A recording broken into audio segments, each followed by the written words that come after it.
What is the quality of your thinking? Hello. Yesterday, I asked you to do an exercise and write down your observations. So you thought about an object for a few minutes. What was the quality of this thought? Was it rather clear, rather vague, very present, or inaccurate? More importantly, were you able to keep the same thought in mind all this time?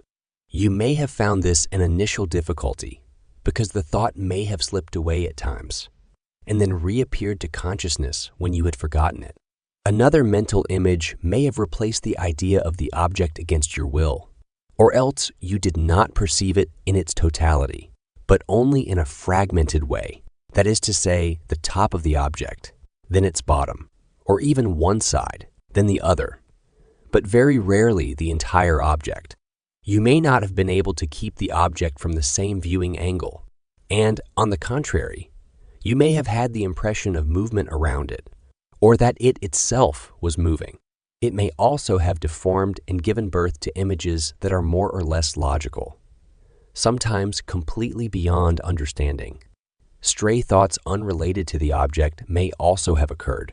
Whatever phenomena you have observed, you will probably conclude that you have concentration problems, since you have not been able to keep the memory of the object constant.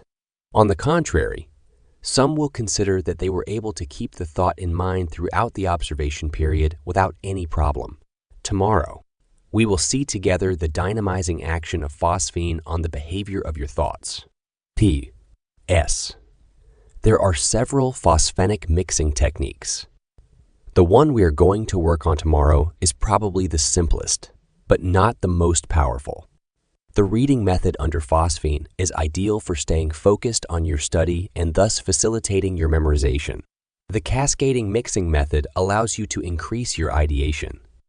The superphosphine method, on the other hand, allows you to obtain a brighter, and therefore even more powerful phosphine, with my strongest encouragement to the practice of phosphonism.